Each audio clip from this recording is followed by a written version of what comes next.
Everybody, Chris Webster here to talk about one of the latest supporters to the Archaeology Podcast Network, The Motley Fool. Now, I've been investing in the stock market through various applications for a few years now, and everybody who's listening to this can benefit from that sort of investment for the long-term financial planning. And also, I know the hosts of these podcasts can benefit because as archaeologists, like none of us get retirement. We all have to kind of fend for ourselves. So investing in the stock market is a good idea, but not everybody can do it. And look, we get it. The market is complicated and confusing, and to many of us, it simply doesn't make sense. In fact, where do you even start? Take all of the guesswork out of it with the Motley Fool Stock Advisor. The Motley Fool has been around for over 25 years and has been spot on in recommending some of the world's most important companies before they hit the big time. I'm talking about Amazon, Tesla, Netflix, Starbucks, all before they exploded in value. With their easy to use and super informative service, Stock Advisor, you could join the ranks before they potentially find the next big thing. After all, their average stock recommendation is up over 400% as of April 10th, 2023. And no need to be intimidated by financial jargon or market complexities. As the name suggests, these guys don't take themselves too seriously. Now, finances, that's a different story. Their friendly and relaxed approach has helped over 700,000 people move closer to financial independence, all while beating the market and having fun. New members can access Stock Advisor for only $89 for their first year, a full $110 off the full list price. Don't sit on the sidelines and think about what could have happened. Visit fool.com/APN to start your investing journey today. That's $110 discount off of $199 per year list price. Membership will renew annually at the then current list price. So again, check the link in the show notes of this episode. You're listening to the Archaeology Podcast Network.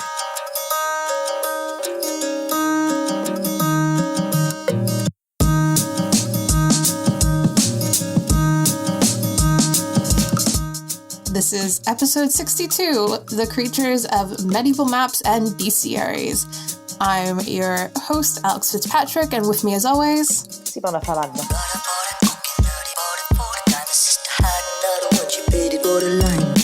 So today's going to be a bit different than our usual episodes, so less about animal bones, although I guess there's a lot of episodes we do that aren't really about animal bones, so not that different than some of our other episodes, I guess. That's all right. People come here for the animal bones and they stay for the video games and just miscellaneous animals. Yeah, so today is going to be one of those days, although not about video games. So less about animal bones and remains and more about kind of how animals were viewed and described in the past, which is, obviously still quite important due to its implications for how animals would obviously be treated in the past as well. Yes, and I mean, we have to bear in mind as well that both the maps and bestiaries that we'll be covering, especially in the medieval period, are useful reflections of an intensely religious world that was also grappling with their understanding of natural history.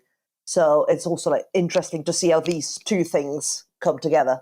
Yes, so you have medieval maps, which were mainly sketches produced for a particular occasion or reason instead of kind of a general reference map. So like what we normally would think of when we think of maps, they were basically single purpose in use. So for example, for maybe a specific navigator or for a scholar that's trying to learn about a foreign land and its customs. So this was especially used for regions of interest at the time, such as the Middle East and Asia. And also the thing with medieval maps is that the east tended to be at the top rather than the north, with Jerusalem depicted as the centre for reasons you can all guess. So the importance of the east in this case was sort of twofold, because not only that was where the sun would rise, but it was also where medieval Christian looked for the return of Jesus Christ. And then, of course, you have maybe what other people really think about if we talk about, older, more historical maps in this case, which are, maps that depict the sea. And these were often illustrated with various sea creatures and monsters, likely reflecting the vast unexplored nature of the oceans at the time. Now, most of these maps were usually just for display by wealthy people, with depictions of creatures often informed by stories from, otherwise uneducated sailors. Sorry, we can actually carry on our saga of like wealthy people showing off their collections. Because I believe many episodes ago, we had one that had accumulated a range of various sort of exotic, underlined with inverted commas several times, fowl. Oh, yes, of course. Yes, definitely. Would you like to go on a fowl collection? It's less about the accuracy and more about some real collector mentality, I guess. But interestingly, even though, we think about sea monsters in these maps that were primarily hoarded and kept and displayed by wealthy people, the sea monsters would actually begin to disappear from maps starting with the 18th century due to better understandings of oceanic navigation. Illustrations were then actually used for more useful things, such as good fishing areas, so there'd be like several fish depicted where those places were found, or places of safe passage where you'd usually see like a ship that's looking very nice and kind of passing through. So you knew that you weren't going to probably get into a shipwreck if you sail there.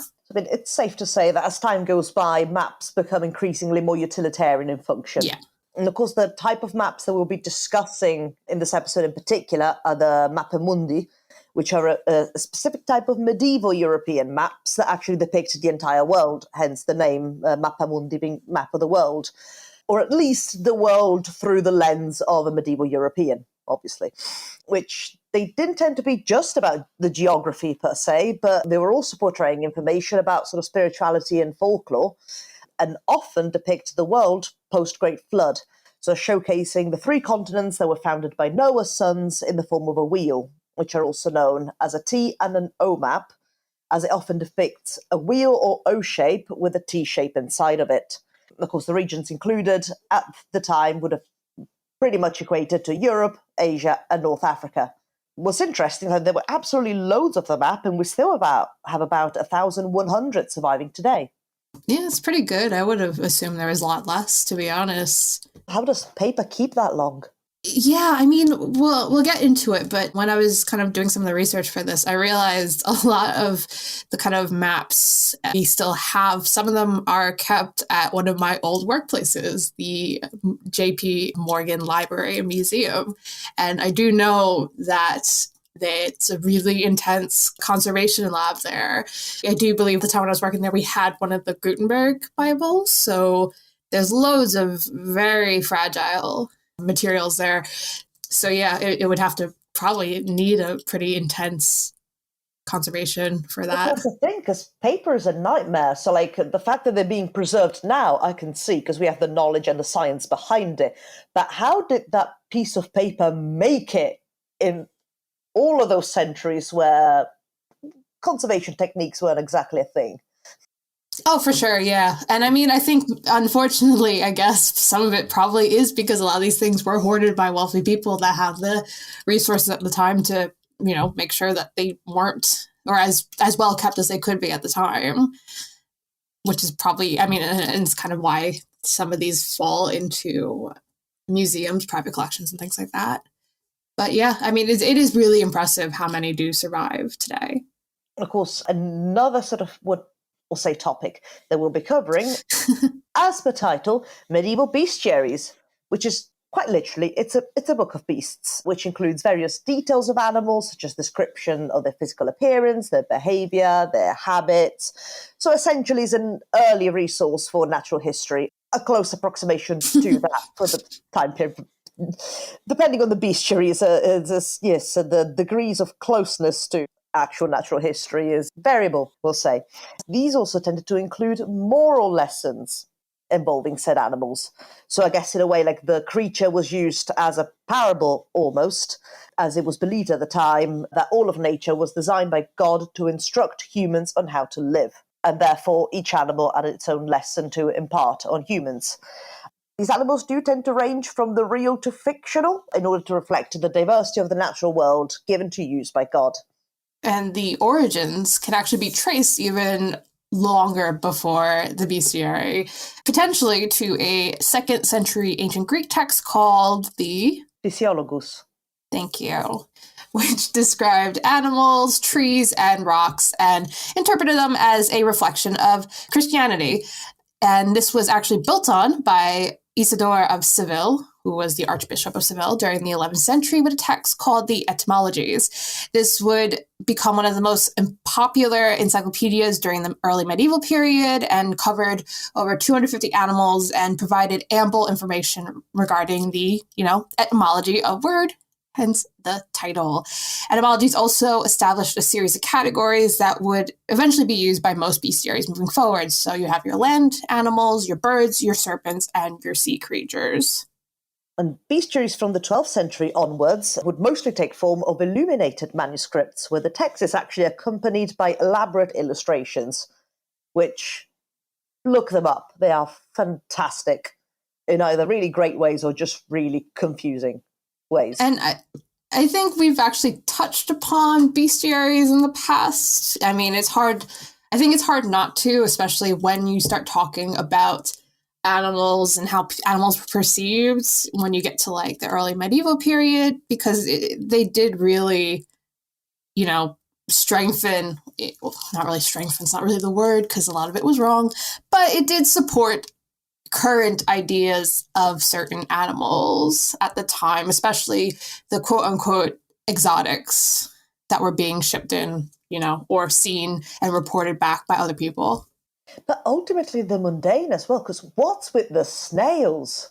Oh, they love snails. All the fighting snails riding cats riding snails into battle. I mean, I think that's its own thing. Like there's something behind the snail obsession that I don't know if people have been able to academically reflect upon or critically analyze, but it's everywhere, isn't it? I'll give my unprofessional hot take. That was just a monk doodling because he got bored, and then he just caught on. Just that one. Oh, snails nowadays are pretty like in the zone of like, I don't know, memes. Like I definitely have seen like a GIF of this like snail who gets like a jetpack and like flies away, and I've definitely seen like memes with snails. So I think there's actually something kind of there. Do you know what I mean? Medieval meme. I think there's a modern appreciation of snails, and not just by the French. Are you sure it's not just the specific part of the internet that you... What, like snail Twitter? Sorry, snail X. No, it's not. I'm not specifically interested in snails. I just know that like snails are like enjoyed, like they're not like dogs and cats, but like, I think there's snail memes, okay? I'm just saying. There are snail memes. And all you're talking about is medieval memes, like Simona said. I mean, I've seen snail memes, but out of illuminated manuscript snails. Okay, I will find these snail memes, okay? This will be a challenge I will readily accept, okay? There you go, listeners. Have you got any snail memes? Send them our way. We really need them, apparently. I mean, I guess if we want to like actually think it through, snails are just things you would commonly see on things. So maybe you were just like, I don't know, like if I was a monk and I was like, okay, you gotta like draw stuff and draw what you see, and I was just seeing snails all the time because they are kind of like everywhere depending on where you are, and I just get really good at drawing it. But the only thing that snails are going to ride into battle against is your cabbage, realistically. Well, I mean, I guess you're right. What if you get bored and you start just imagining things like, I don't know, snail going into battle with a little lance or something? I get it. There you go. That's my unprofessional hot take. Monk got bored, draws snail, catches on, becomes a bit of a meme. I guess memus, something Latin sounding, make it a bit more high medieval. But I mean, yeah, there were these weird ones, and obviously we will be covering some of the weird ones in this episode. But there's some that are, actually not that far off. And obviously there is also creatures that were actually seen every day. So they're not as ridiculous as some of the, animals from the African continent. So I guess really what a lot of these animals tend to look like is like either a person with 4 legs or like a variation of a dog or horse. Or maybe they were just trolling. Wow. Even like much later on, I think we've discussed it on the show before. I think the 17th, 18th century depiction of cows as just rectangles with legs. That's much later. You're just trolling. I guess, yeah. I mean, we do talk about this a lot on the show of like, we always have these really interesting, complex interpretations for things that we find in the archaeological record, but there's also always the slight chance that sometimes it's just like someone just thought it was cool or someone was bored. And, there's always a really good chance that happening because, think about your own lives and the things you do out of boredom or because you think it's cool. So, just literally someone having a laugh. I'm going to draw this creature from my imagination, see how many people believe it. There's one guy who's just really into snails, and he's like, guess what? That's my thing now. And that's going to be everyone else's thing moving forward. Pretty impressive. Anyway, so yeah, these are the sort of creatures that were illustrated in these maps and bestiaries. They range from pretty on point to, as Simona said, rectangles with legs, or even stranger and weirder. And again, they also kind of range from the mundane to the fantastical.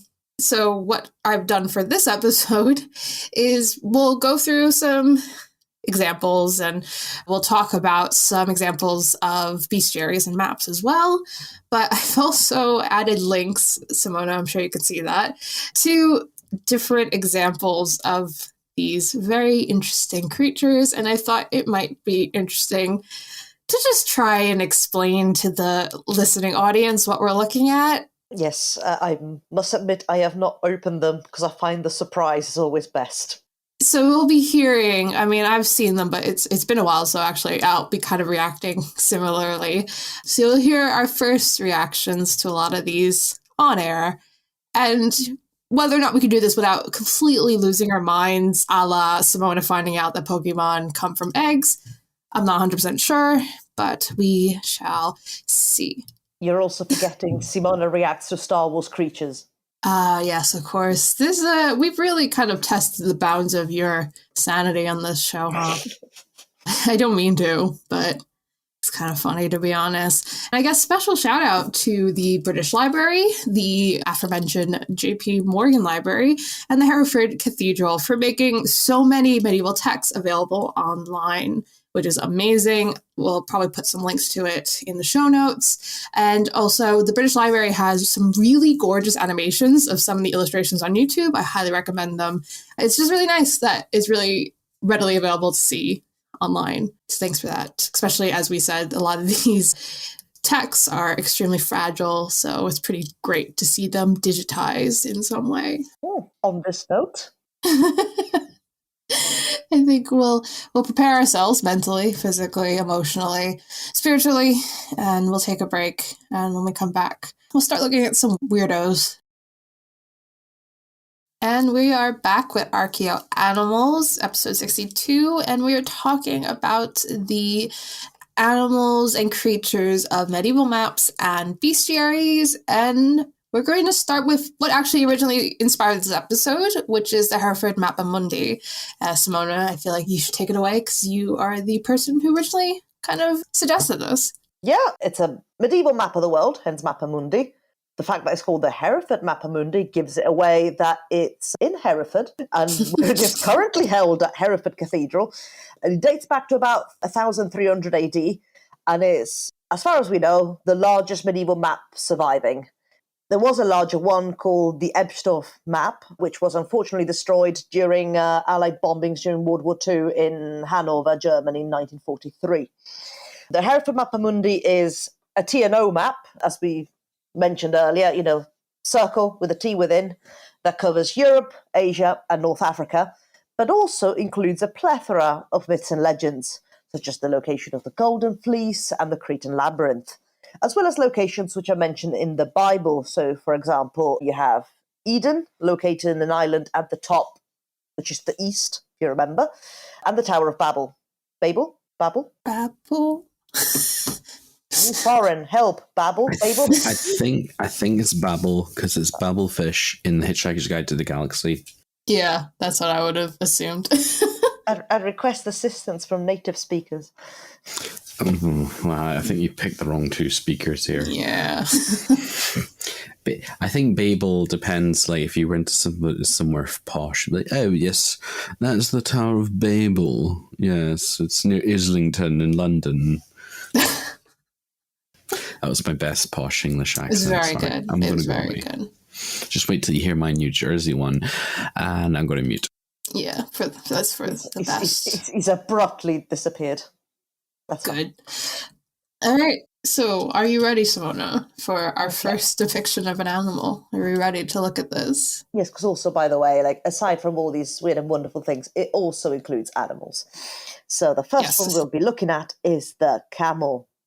Really? So, yeah, I mean, it's not as spectacular as some of the other ones. It looks like a border collie that's not doing very well. It is a bit of a, like I said, a lot of these depictions tend to either be horses or dogs or a combination of the two, and I feel like this one's yeah, it feels like much of the bestiary animals, like that the author sort of would be asked before they took on the jobs, like, oh, so how many camels have you seen? Yes. It's one of those things though where you're kind of just like, when you look at it, you kind of see that someone was clearly describing it as, okay, it has humps, it's got 4 legs, and then that's probably the extent of it, I guess of what they've been told. It's got hooves. Yeah. Which again would be a major red flag for a border collie. So I can assume someone being like, okay, so I saw this animal, we call it a camel now. It's got these little lumpy things on its back. It's got 4 legs. It's got these little ears, and it's like a horse. So I can kind of see where the vision was going in this. So, we're going with Bactrian camel because it's got the 2 humps. Which is interesting, to be honest, that you could at least identify it to that. Yeah. Everything else is confused. Yeah. The ears. It's got a dog head. Yeah. Yeah, that's a dog. That's just a dog, isn't it? But yeah, it is actually in the text. I don't know if you can kind of see it in the red ink above it. It does say Bactria, and the text. Oh yes, Bactria camelot. Camelot. Yeah. No, Bactria camelot aber. So it has something. I have the actual translation on hand. Don't worry. Oh. Well, to be fair, it's also really hard to read.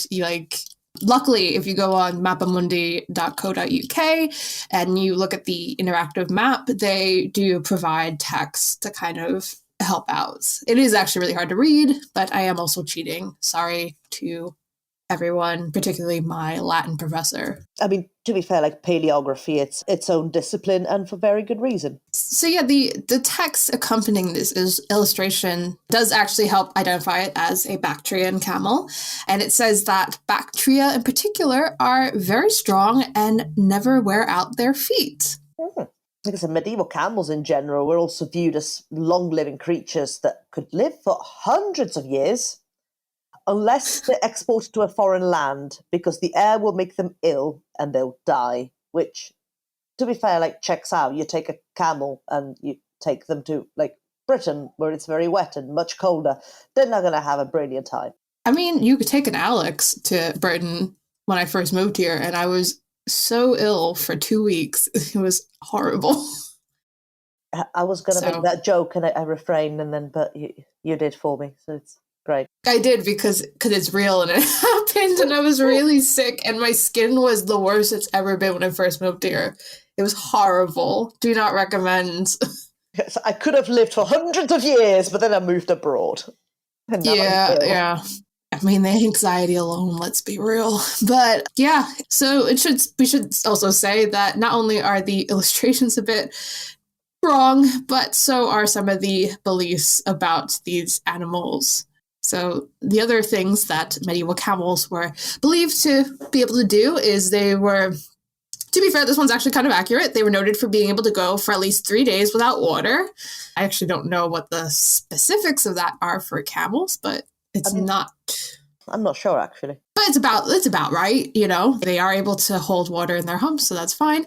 And they were known to have an appetite specifically for muddy water and would make clear water dirty with their feet. I actually don't know enough about camels to refute that. I mean, I can tell you that the last one is incredibly true, as it is for every species on the planet. You step in a riverbed's made of silt. What your legs gonna do?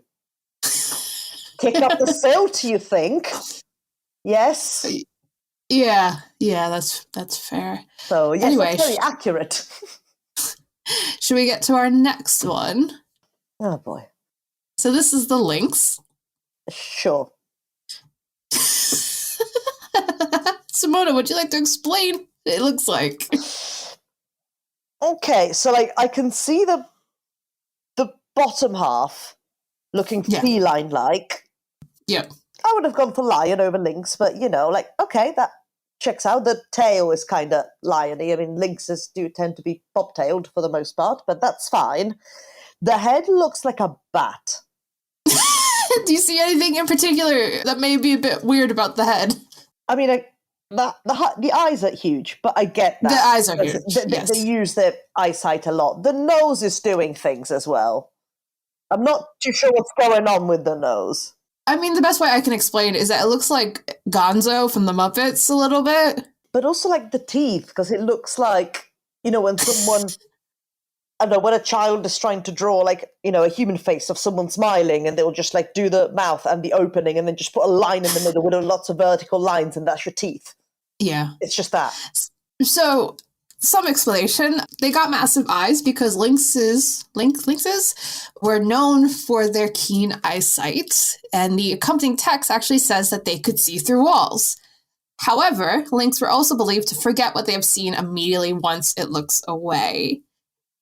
Now, the other thing, which we haven't mentioned because it's not that noticeable, but the text in this manuscript also says that lynxes can urinate black stones, which is depicted helpfully under the lynx that we're looking at right now. You see that like little black circle?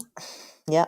So in general, medieval lynxes were believed to be able to urinate precious stones, although it is sometimes described as flame-colored in other texts. So they would hide their urine with sand in order to hide these stones. To be fair, like, I can see why they would have thought that, because think of your box standard domestic cat sort of digging up and covering up their things in the litter tray. So I get that. Precious stones, I mean, I guess the idea is that people never really got close enough to see what they were actually kicking up, and obviously they would just find pee. So, you know.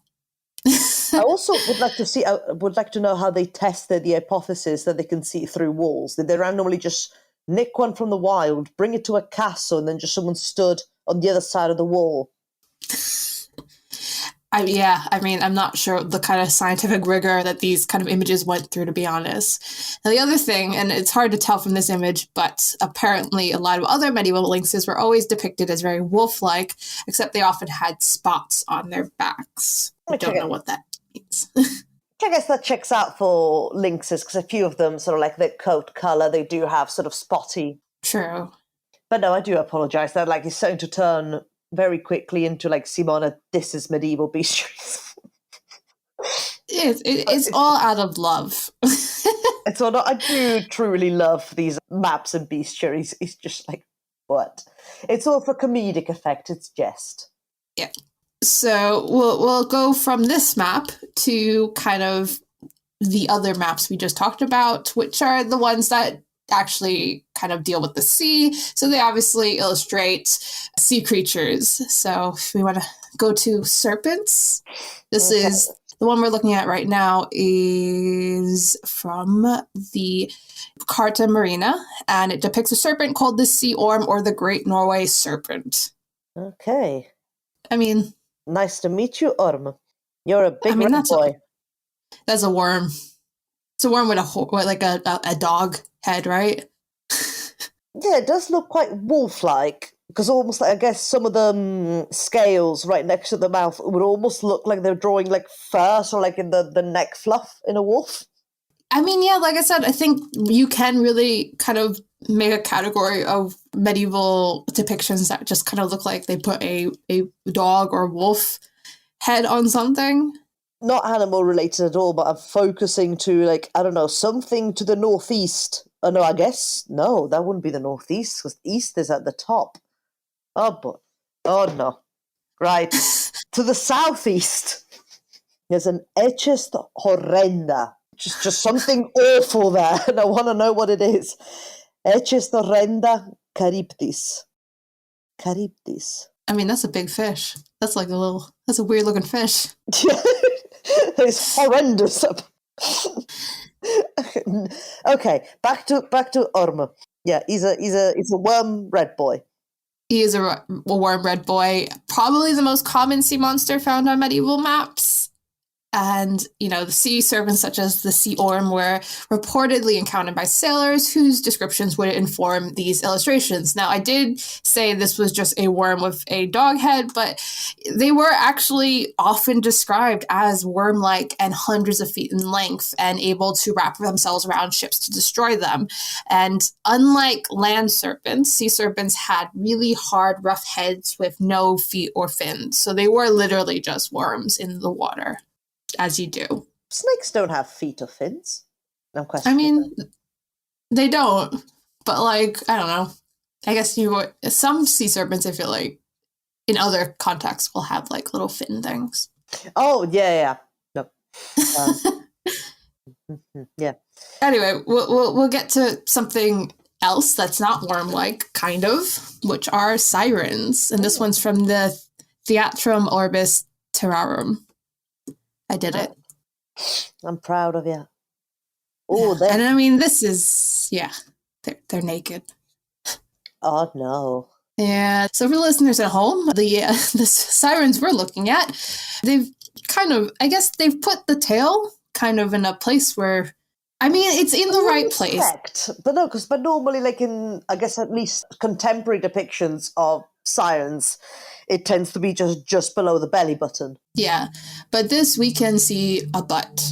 So. Oh no. Yeah. Medieval siren butt. Interesting. Scandalous. Yeah. Now, they're originally depicted as half woman, half bird, but later on mainly depicted as half woman, half fish, although some depictions actually kind of split the difference and combine the two with bird feet and fish tails. As many of you might know, sirens in folklore were seen as dangerous for sailors as they charmed them with their singing, and then they murdered them, which is fun. Big mood, I guess. Some other folklore include that sirens only sing during storms and weep when the skies are clear, which is also a big mood. And another says that a sailor can escape a siren by throwing an empty bottle, which will distract them as they will play with it. Also big mood. Other big mood, it seems like sirens are all of the moods. They are sometimes depicted with mirrors to illustrate their vanity. Yes, you love yourself, siren. You do you. So overall, this was, of course, in the context of the time, viewed as an allegory for selling one's soul to the devil for worldly pleasures. Of course. Now, I think we're going to go to potentially the most hotly anticipated one within, our podcast group chat. Let's talk about the sea pig, Simona. Yes, let's, as depicted, the Carta Marina. Oh, look at this sea pig. I'm expecting a lot of fan art. No. Hey,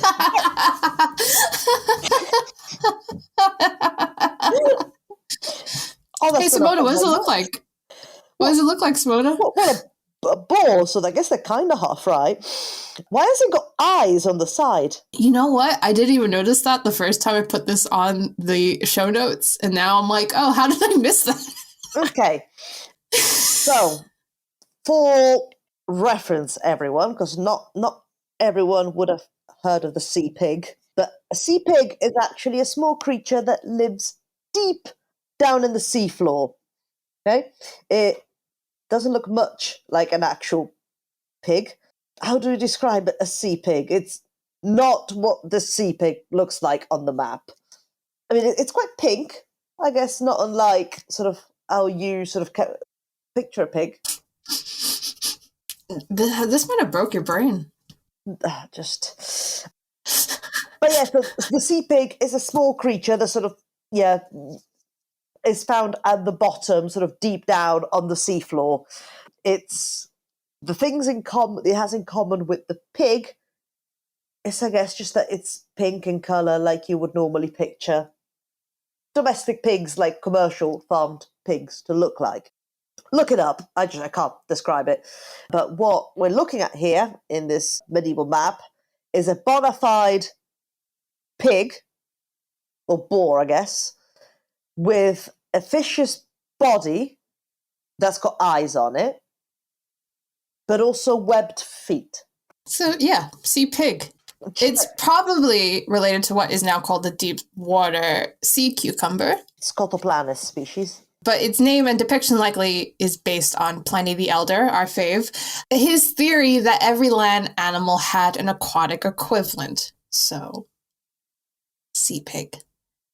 And obviously, used as an allegory, of course it is, for deceitful heretics who lived as swine. And apparently they look like that. So I think we'll go to a break while Simona's getting over this. I didn't realize how much psychic damage this would do. And we'll get back to you when we've calmed down. And we're back with Archaeo Animals. This is episode 62, The Creatures of Medieval Maps and Bestiaries. And right before we hit up the bestiaries, we will take a look at one last sea creature, the ichthyocentaur? Yes. Yeah. He's living his best life. I mean, dude's rock, you know? Like, there's a lot going on that, again, I didn't notice the first time. Like, I just noticed now he's got, like, chicken claws or something at the front. Yes, I guess he's got like two sets of arms. He's got his human arms, and then when the animal sort of body starts from the waist down, he's also got some talons. And then the rest of him is sort of sea serpent-like, but he's got a wonderful garland of nice greenery on his head, and he's playing a viola or something. For reference, this is depicted in the Theatrum Orbis Terrarum map, which is near Scandinavia, I'd say. And yes, he is playing a viol, 16th century string instrument. So as we kind of implied, ichthyocentaurs, and I guess as the name implies, they were hybrid creatures consisting of the upper half of a human, the lower half of a horse, which, to be fair, I don't think the example we're looking at really, it's not really a horse, is it? It's kind of like like I said, it's like a chicken or something, and a fishtail. And they were also considered tritons or mermen in ancient Greek and Roman mythologies. And well, I guess it's in the name, because I mean, it's a centaur, but of the sea.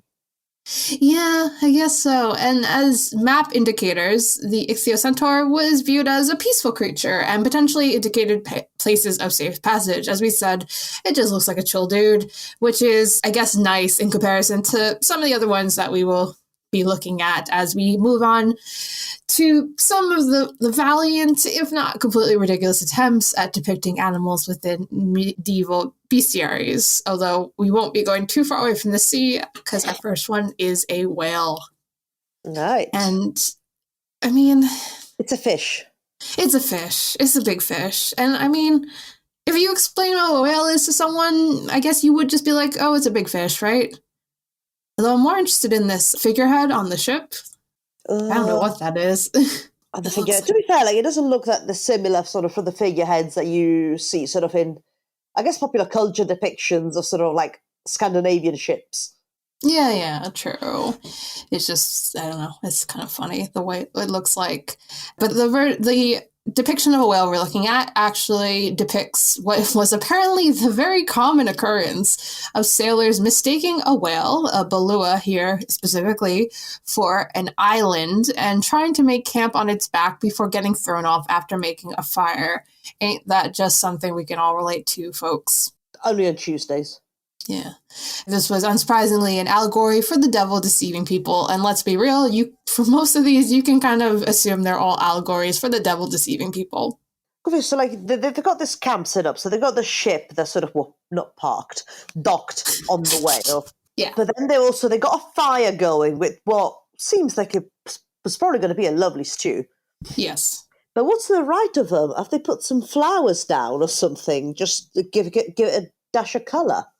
I was trying to think, and I'm thinking either it's kind of like just like sea flora that would be on there, or even just maybe like a weird depiction of barnacles. Or when I first looked at it, I was like, oh, is that supposed to be like the water coming out of its blowhole?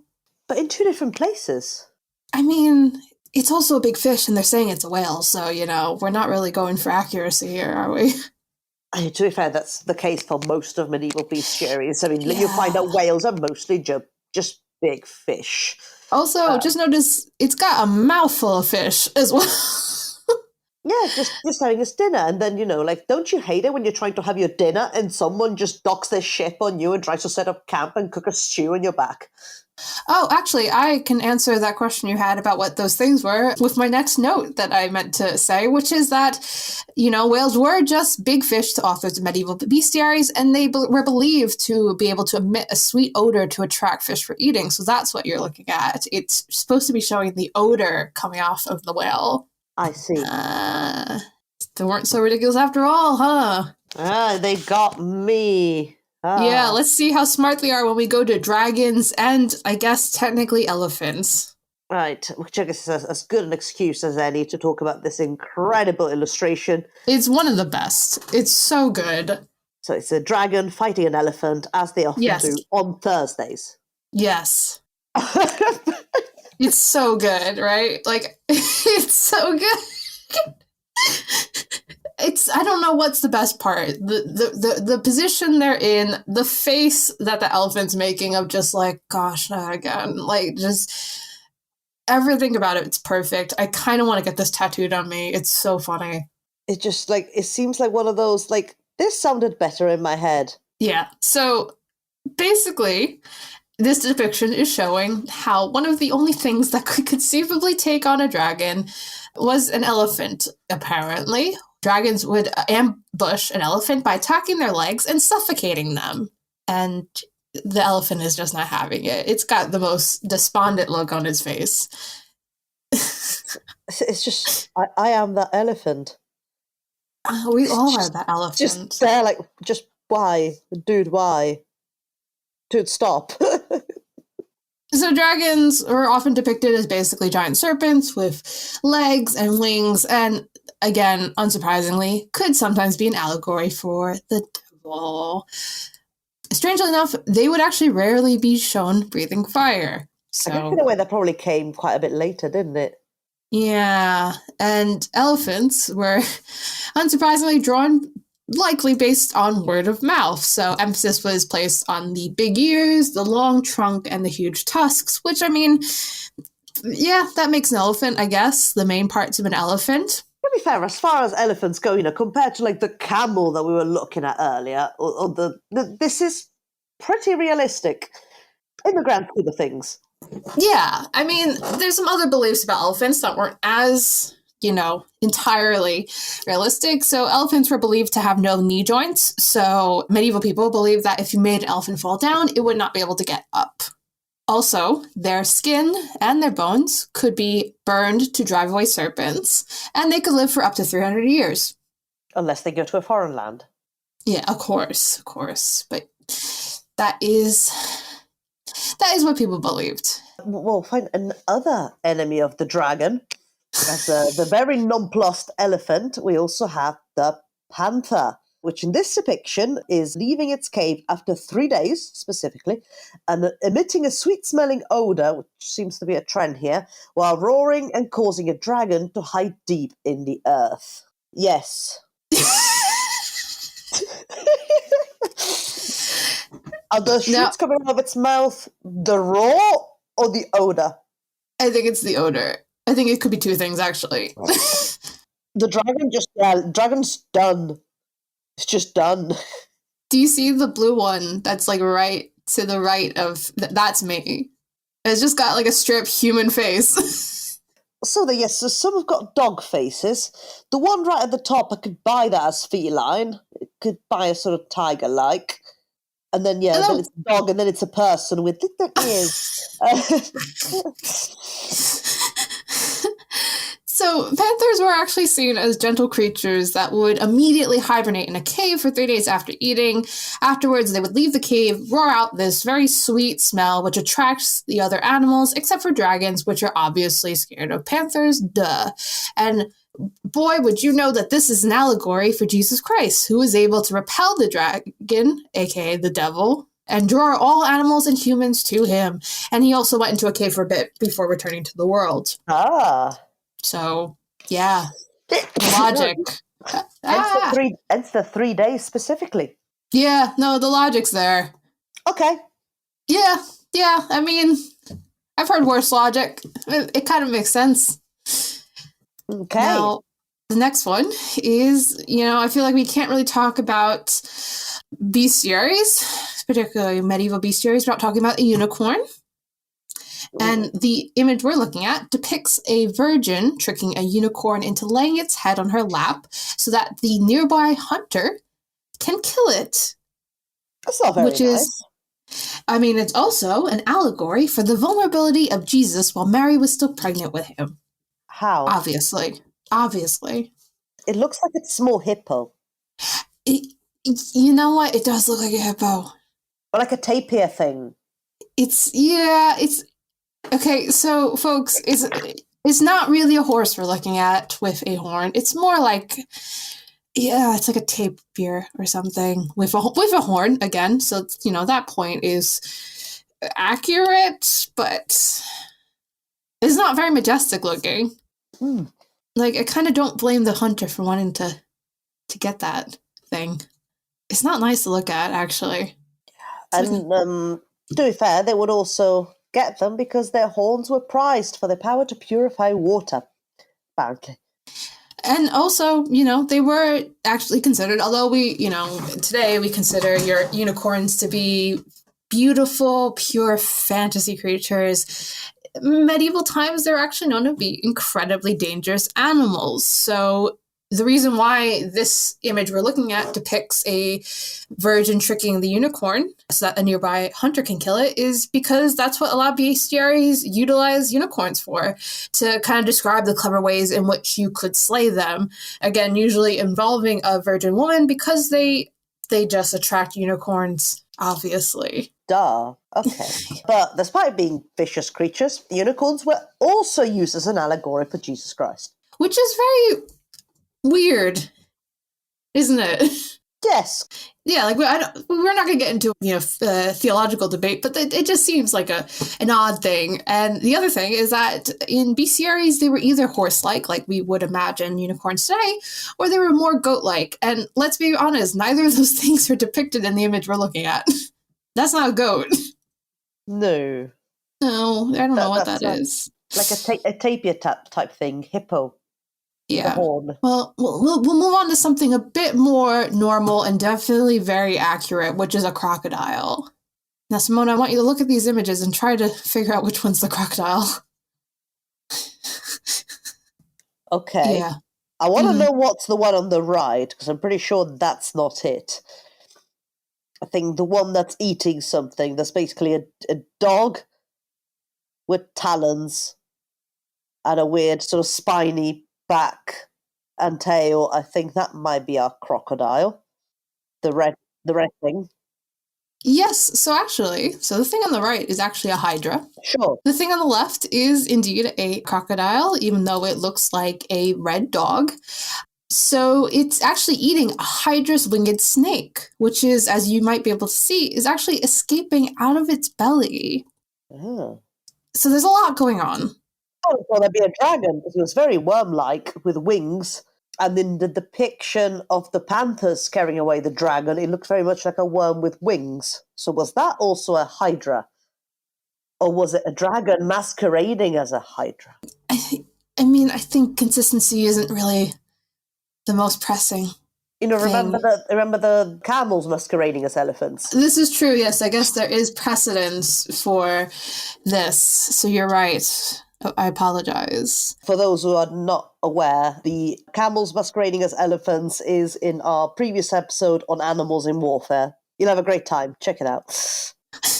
So the depictions of crocodiles were so wildly inconsistent to the point that the only consistent thing about them was that they would depict the crocodile having 4 legs. For some reason, they were almost always either shown as either a dog or a lion, and sometimes the head would be upside down. So, I mean, you can get that because it was known as being the only animal that can move the upper part of his jaw while keeping the lower part still. So that might be why his head was depicted upside down. Yeah, it was also known for his hard outer skin, which is not exactly portrayed in this particular example, but you know. Yeah, which could repel rocks. And it was also, as you said, it was, the only animal that could move the upper part of its jaw while keeping the lower part still.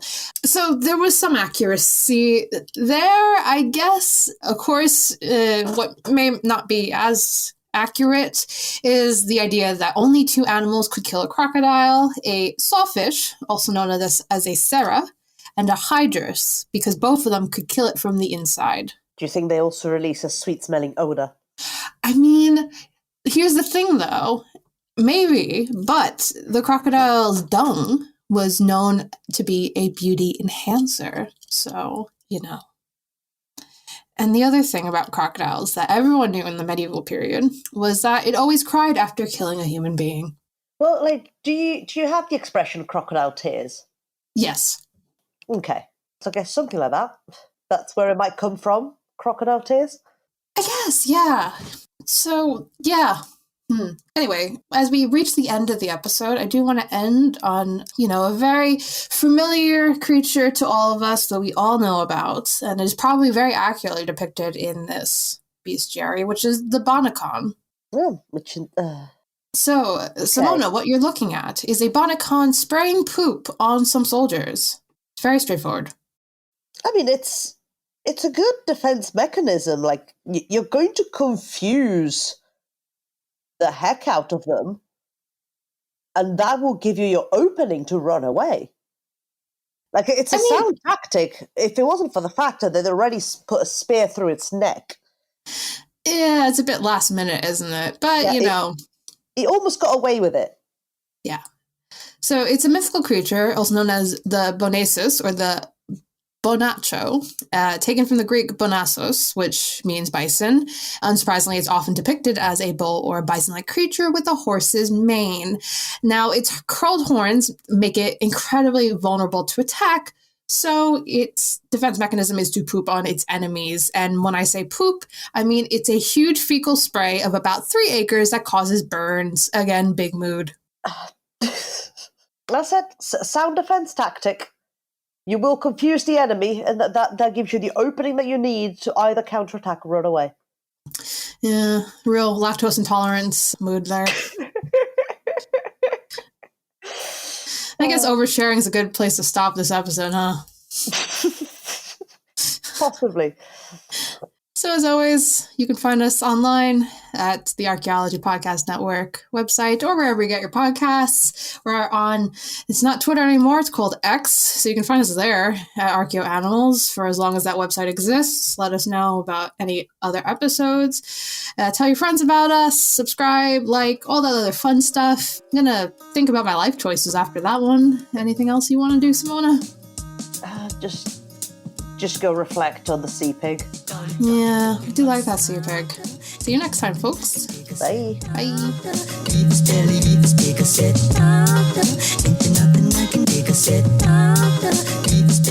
Thank you for listening to Archeo Animals. Please subscribe and rate the podcast wherever you get your podcast from. You can find us on Twitter at Archeo Animals. Also, the views expressed on the podcast are those of ourselves, the hosts and guests, and do not necessarily represent those of our institution, employers, and the Archaeology Podcast Network.